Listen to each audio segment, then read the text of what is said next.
തിമോത്തേയോസിന് എഴുതിയ ഒന്നാം ലേഖനം അധ്യായം 1. അഭിവാദനം.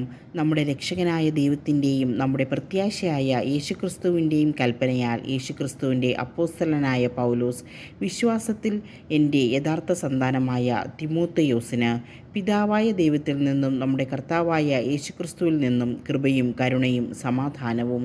വിശ്വാസം സംരക്ഷിക്കുക. ഞാൻ മക്കോദോന്യയിലേക്ക് പോയപ്പോൾ നിന്നോട് ആവശ്യപ്പെട്ടതുപോലെ നീ എഫേസോസിൽ താമസിക്കുക.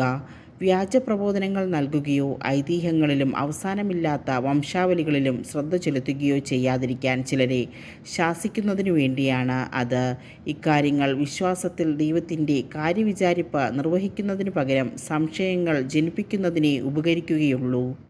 അവരെ കുറ്റപ്പെടുത്തുന്നതിൻ്റെ ലക്ഷ്യം പരിശുദ്ധമായ ഹൃദയത്തിലും നല്ല മനസാക്ഷിയിലും നിഷ്കപടമായ വിശ്വാസത്തിലും നിന്ന് രൂപം കൊള്ളുന്ന സ്നേഹമാണ്. ചിലയാളുകൾ ഇവയിൽ നിന്ന് വ്യതിചലിച്ച് അർത്ഥശൂന്യമായ ചർച്ചകളിലേക്ക് തിരിഞ്ഞിട്ടുണ്ട്. നിയമപ്രബോധകരാകണമെന്നാണ് അവരുടെ മോഹം. എന്നാൽ അവർ എന്താണ് പറയുന്നതെന്നോ ഏത് തത്വങ്ങളാണ് സ്ഥാപിക്കുന്നതെന്നോ അവർക്ക് തന്നെ അറിവില്ല. ഉചിതമായി കൈകാര്യം ചെയ്യുന്നെങ്കിൽ നിയമം നല്ലതാണെന്ന് നമുക്കറിയാം.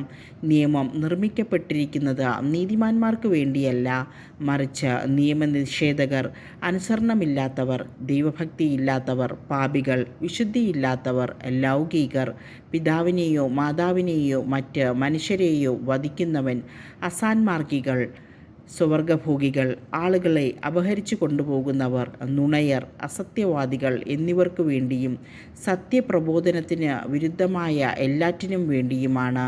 വാഴ്ത്തപ്പെട്ടവനായ ദൈവത്തിൻ്റെ മഹിമയുടെ സുവിശേഷത്തിനനുസൃതമായി എനിക്ക് ഏൽപ്പിക്കപ്പെട്ടിരിക്കുന്നതാണ് ഈ പ്രബോധനം. ദൈവകൃപയ്ക്ക് കൃതജ്ഞത. എന്നെ ശക്തിപ്പെടുത്തുന്ന നമ്മുടെ കർത്താവായ യേശുക്രിസ്തുവിന് ഞാൻ നന്ദി പറയുന്നു. എന്തെന്നാൽ തൻ്റെ ശുശ്രൂഷയ്ക്കായി എന്നെ നിയമിച്ചുകൊണ്ട് അവൻ എന്നെ വിശ്വസ്തനായി കണക്കാക്കി. മുമ്പ് ഞാൻ അവനെ നിന്ദിക്കുകയും പീഡിപ്പിക്കുകയും അധിക്ഷേപിക്കുകയും ചെയ്തുവെങ്കിലും എനിക്ക് കരുണ ലഭിച്ചു. കാരണം അറിവില്ലാത്ത അവിശ്വാസിയായിട്ടാണ് ഞാൻ പ്രവർത്തിച്ചത്. കർത്താവിൻ്റെ കൃപ യേശുക്രിസ്തുവിലുള്ള വിശ്വാസത്തോടും സ്നേഹത്തോടുമൊപ്പം എന്നിലേക്ക് കവിഞ്ഞൊഴുകി. യേശുക്രിസ്തു ലോകത്തിലേക്ക് വന്നത് പാപികളെ രക്ഷിക്കാനാണ് എന്ന പ്രസ്താവം വിശ്വസനീയവും തികച്ചും സ്വീകാര്യവുമാണ്. പാപികളിൽ ഒന്നാമനാണ് ഞാൻ. എങ്കിലും എനിക്ക് കാരുണ്യം ലഭിച്ചു. അത് നിത്യജീവൻ ലഭിക്കാൻ യേശുക്രിസ്തുവിൽ വിശ്വസിക്കാനിരിക്കുന്നവർക്ക് ഒരു മാതൃകയാകത്തക്ക വിധം. പാപികളിൽ ഒന്നാമനായ എന്നിൽ അവൻ്റെ പൂർണ്ണമായ ക്ഷമ പ്രകടമാകുന്നതിനു വേണ്ടിയാണ്. യുഗങ്ങളുടെ രാജാവും അനശ്വരനും അദൃശ്യനുമായ ഏകദൈവത്തിന് എന്നെന്നും ബഹുമാനവും മഹത്വവും ഉണ്ടായിരിക്കട്ടെ. ആമേൻ. എൻ്റെ മകനായ തിമോത്തേയോസേ, നിന്നെക്കുറിച്ച് നേരത്തെ ഉണ്ടായിട്ടുള്ള പ്രവചനങ്ങൾക്കനുസൃതം വിശ്വാസത്തോടും നല്ല മനസാക്ഷിയോടും കൂടെ നന്നായി പോരാടുന്നതിനുള്ള ചുമതല നിന്നെ ഞാൻ ഭരമേൽപ്പിക്കുന്നു. ചില ആളുകൾ മനസാക്ഷിയെ തിരസ്കരിച്ചുകൊണ്ട് വിശ്വാസം തീർത്തും നശിപ്പിച്ചു കളയുന്നു. ഹ്യുമനേയോസും അലക്സാണ്ടറും ആ കൂട്ടത്തിൽപ്പെടുന്നു.